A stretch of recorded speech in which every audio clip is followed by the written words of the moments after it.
Welcome to Photo Finds. I'm your host Kevin, and this week we are at DisneyQuest. Now, you've probably been to DisneyQuest before, or at least maybe you've heard of it.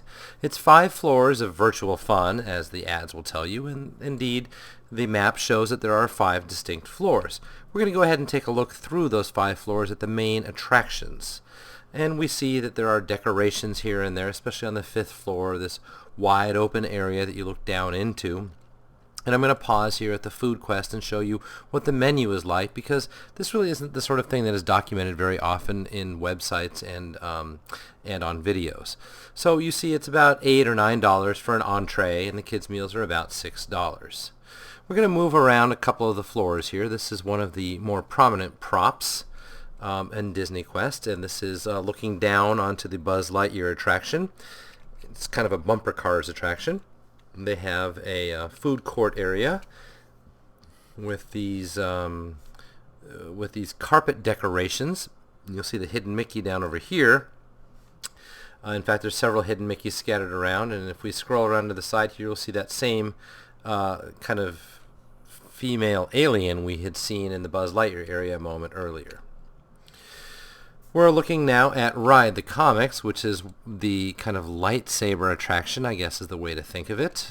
You wear a virtual reality helmet, and there are lots of these kinds of attractions at DisneyQuest, which was built in 1998 and thus has a lot of virtual reality type of exhibits.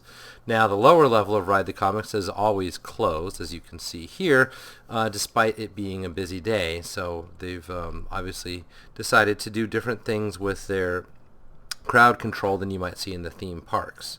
The areas are divided into different zones. The score zone is really the area where you have a lot of video games. And one ride, or I guess attraction, called Invasion Extraterrestrial, which you may recognize from the Alien Encounter, which was at Tomorrowland in the Magic Kingdom. And indeed, this is from the same universe where XS Tech, X-S Tech, is a corporation which is involved in kind of futuristic activities. Here's a model, and you can see XS referenced here, XS Tech. And that's also true inside the ride itself. So there's a bit of a remnant from what you might have seen in the mid-90s in Tomorrowland at the Magic Kingdom. They have these models listed here, so we thought we might as well show you what they look like. There's some close-ups of the heavy weapon alien and the war beast alien, and then finally the alien grunt. These are all things you can see inside the attraction itself, which is a virtual reality spaceship. Someone drives, other people shoot. Now, outside one of those bays was a hidden Mickey in the ceiling I'd really never seen before, so I kind of suspect it'll be years and years before I see all the hidden Mickeys that there are to see. Let's go down the stairs over to the 4th floor, away from the 5th. We'll see again this central area, which has got kind of an open zone with different lighting fixtures that you can see in different ways. And we're looking down on the Wreck-It Ralph area, which we're going to see again when we get down there on the 3rd floor. Same thing as the Create Zone. Now here on the 4th floor, we've got some interesting theming going on, and we'll look a little closer at what this is. There's all these hearts and teapots at the eatery on the 4th floor, and as you see, there are a lot of desserts on the 4th floor eatery. Again, $8 or $9 entrees, some snacks this time, as well as some desserts available. The desserts are reasonably priced, actually. And now the theme becomes a little more clear. This is the Cheshire Cat kind of lamp. And around the corner from there we have again the Cheshire Cat. This is an Alice in Wonderland themed area, Alice in Wonderland Cafe it was formerly known as. There's that anatomically correct female alien we saw earlier, now as a smaller statue elsewhere on the 4th floor. And then again on the 4th floor, looking out across the Buzz Lightyear area, we see that there is a kind of themed element that goes across the 3rd floor, the 4th floor, and the 5th floor. You can see those elements when you're standing on those sides of the floor. This is a really neat thematic trick that they've done, and they don't normally bother to go through that much effort for something that you can only see just once from, for instance, the Buzz Lightyear floor itself. There's again a view of the Buzz Lightyear area from above.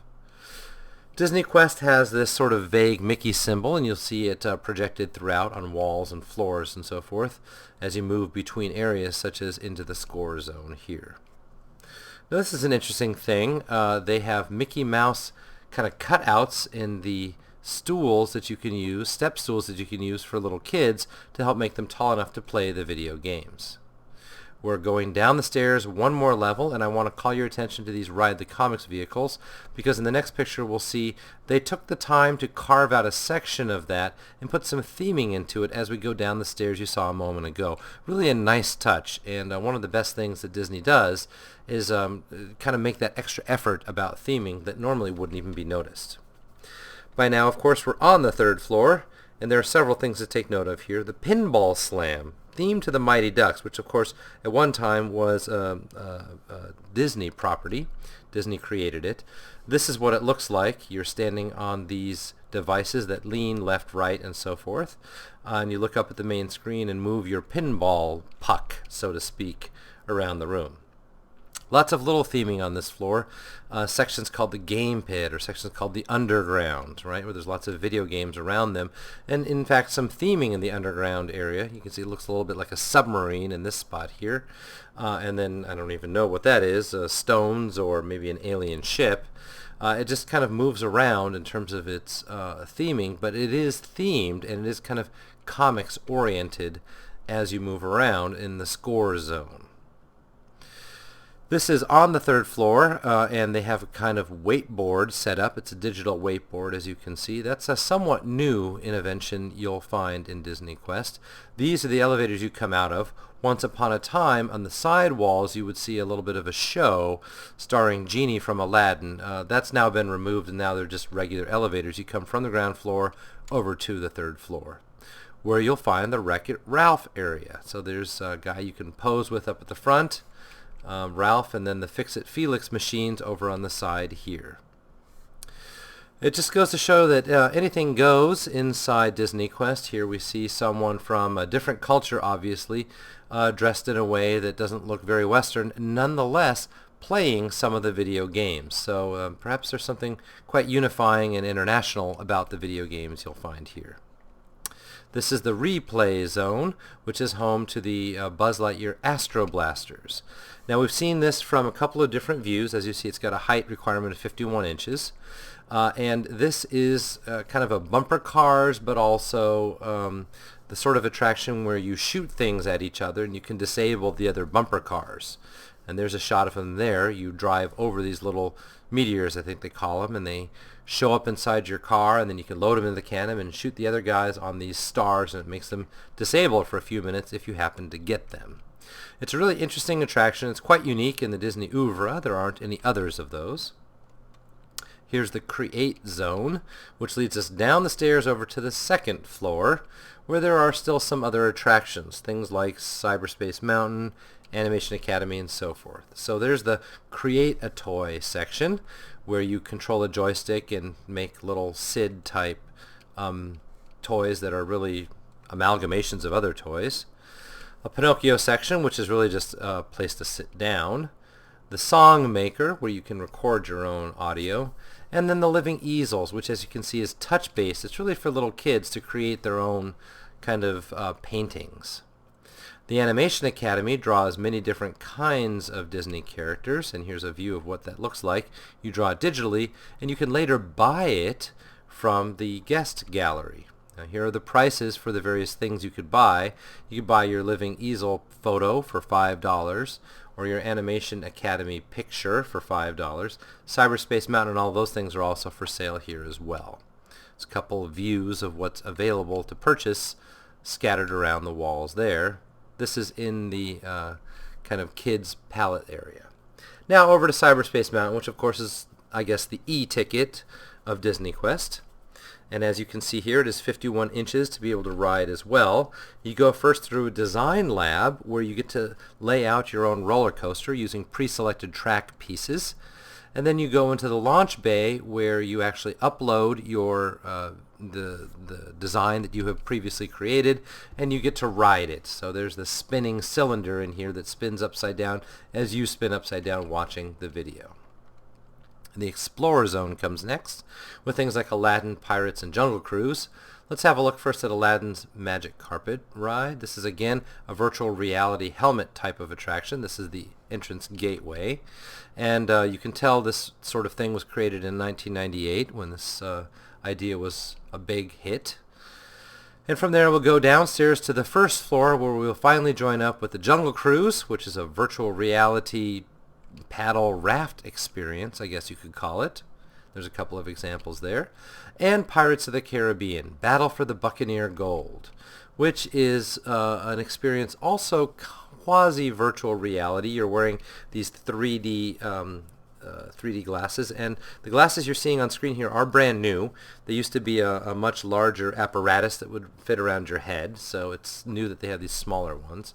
And as you can see, they are cannon-based, and you pull the drawstring on the cannons and shoot at the bad guys, sort of surrounding you in the little room that has some minimal motion base along the bottom. The Explorer Zone is also home to some of these weird designs in the walls and on the ground, and I don't know if you can see it here. We'll take a look at a different spot on the carpet. These are dinosaurs kind of captured in the ground, which is an interesting analogy because this whole area where the dinosaurs in the ground are was once home to a kind of maze of remote-controlled vehicles. Instead of all of this stuff around the outside, it was a glass floor, and you would drive your vehicle, your Jeep, your remote-controlled Jeep, through the glass floor. And this pillar right here is actually a remnant. And as you can see, it says search for treasure rooms, which is exactly what you would do with your little Jeeps. On the back side of the pillar, it says drive a car in the maze, which is what we used to do in the spot itself. So we've come through the main attractions of DisneyQuest, and I don't know, I'm feeling like we could make this stretch a little longer. Let's do something crazy. Let's have a look at every single video game in DisneyQuest. I don't know that anyone's ever done that. I'm going to show you what was there on March 3rd, 2013. Here we go. Donkey Kong, Mario Brothers, the Justice League Heroes United, Jungle Hunt, and now I've started to lose a little bit of what they are. Here's an overview of what they are. This is a kind of a back and forth game. I think we're going to go a little closer to some of those ones we saw a moment earlier. These are the bowling games. There's a few of those. And then this Ultracade, which is kind of multi-purpose arcade machine, which has things like Mr. Do and Marble Madness and Joust and so forth on it. More Justice League consoles. The Heads Up Challenge World Series Poker console. And then the Make Tracks and Pac-Man. Missile Command was available on that last screen as well. Frogger, Gorf, Zaxxon machines, Discs of Tron, Tron itself, a Fix-It Felix machine. This is kind of the retro area, right? Centipede, Millipede, Pac-Man's Arcade Party. The Claw, this is something that you can attempt to win. It does cost money. Qbert and Ms. Pac-Man Galaga combined machine, asteroids over on the side. Joust and Galaxian. This is called the Mighty Minis. You can try to win some candy. The Arcade Legends featuring combat, in this case, four-person Pac-Man. Now there's a couple of different places that have four-person Pac-Man. This is one of them next to the skee-ball machines. These are free to play, although you don't win any prizes.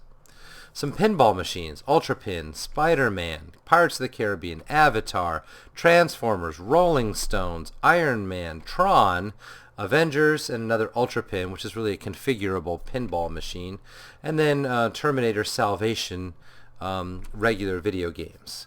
Then it's on to the Super Trivia console machines.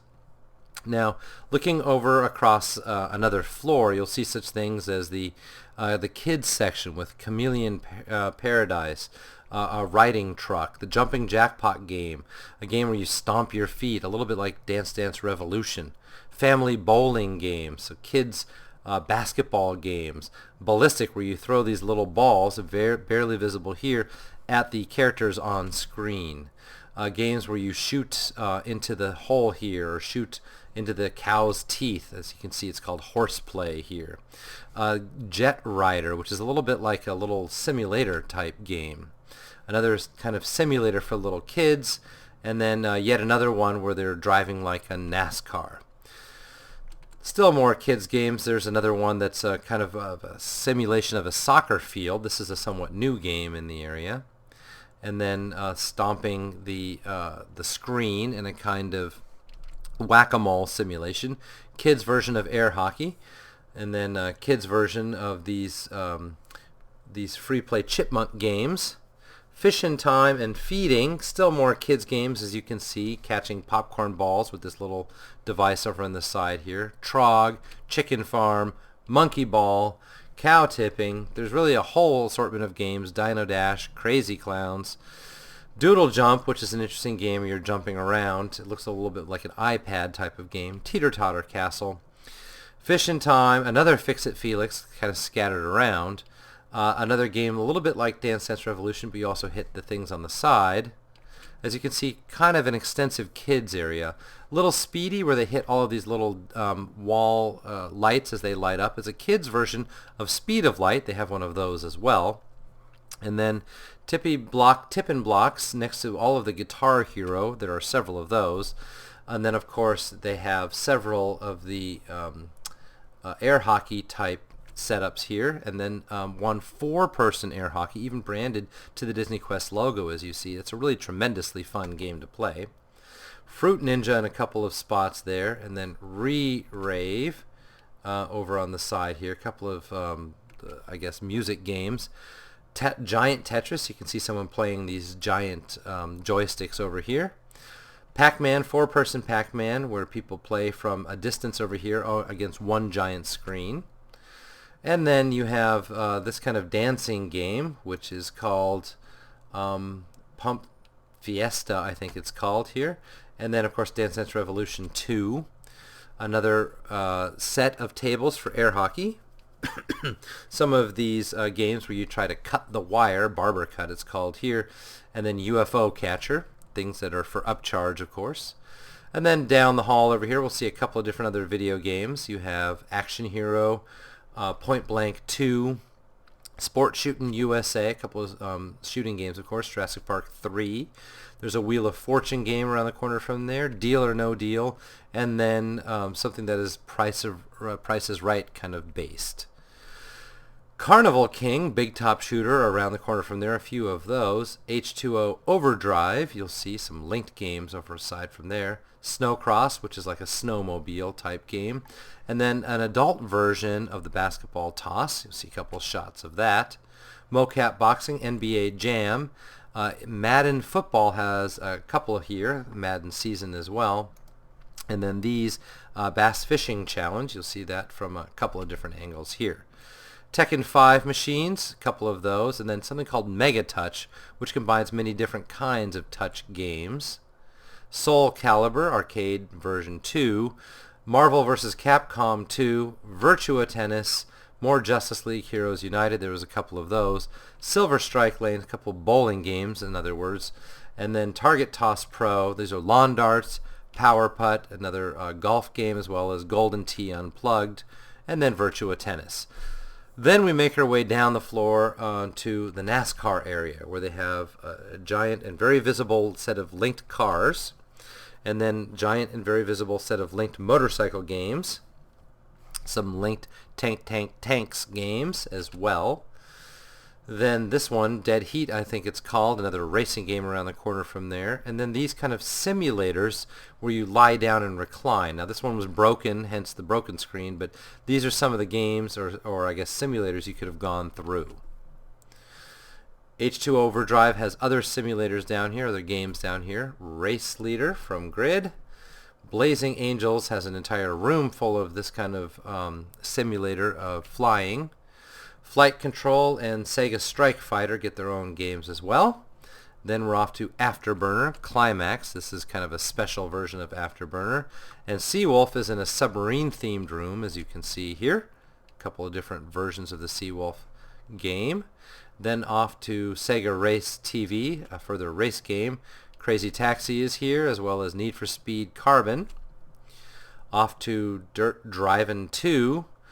Dirt Driving, 2 is related to the countdown on the screen there. Twisted is another stunt road vehicle. There's a lot of these kinds of cars. And then Cars itself has a game, as you can see here, themed to Cars 2. Sonic has a game, a driving game as well, in the same area. And then Star Wars Racers, which is a somewhat older game. And then a Hummer or Humvee kind of game in the corner from there. Fast and Furious, Supercars as well. Now we're on a different floor with Galaxian, Galaga, another Ultracade, which has some, various kinds of games in it. Tron again, Dig Dug, Mario Brothers, and then Arkano, another game over on the side. Here's a global arcade machine. As you can see, it's got things like Tempest, Marble Madness, Robotron, Dragon's Lair, Joust, Defender, Centipede, Bubble Bobble, Mortal Kombat, and Asteroids, all in one arcade machine. Mario Brothers, Donkey Kong, Burger Time, Robotron as its own machine, Mr. Do again as its own machine, and then Ms. Pac-Man and Galaga again visible in the corner. This is a finger drawing game, Flamin' Finger as it's called, another 4-person Pac-Man machine. Joust, Donkey Kong Jr., Moon Patrol, Space Invaders, and Asteroids Deluxe, Super Pac-Man, Ms. Pac-Man, Pac-Man, Galaga, Frogger, Marble Madness, Galaga, Ms. Pac-Man, and Spy Hunter rounds out that corner. ID tags on one side, photo fun where you can take your own picture on the other side, kind of another cut the key kind of, or cut the rope kind of game over here. We can try to win movies or individual prizes like iPhones. The Maze of the Kings, we're on the first floor by this point. Jumbo Safari, or Safari game, several of those. And then this one, which you can see in Jeep's setup, it's called Let's Go Jungle. It's Lost on the Island of Spice. It's one of those games where you play with machine guns and you can keep continuing until you finish the game. And then finally, Temple Run, which you can see is in this version rather than the iPad version. It's controlled by this ball across the bottom. Primeval Hunt, a shotgun game right next to that. So we're on our way out the Emporium. That was all of the games that you can see on March 3rd, 2013 in DisneyQuest. We're just going to pause at a couple of these squashed pennies or smashed pennies, DisneyQuest type style and decorations, as you can see. And then from there, that does it for our DisneyQuest exploration for this week. There are some new things to look at in the parks. We'll be back at them next week. In the meantime, thank you as always for your attention and really for making it to the end of this much longer than usual photo finds. We thought we might as well be obsessive since we are obsessive when it comes to photo finds and catching all the details. Nowhere else are you going to find out exactly what's in DisneyQuest, but now you know. Thanks for watching and we'll catch you next time.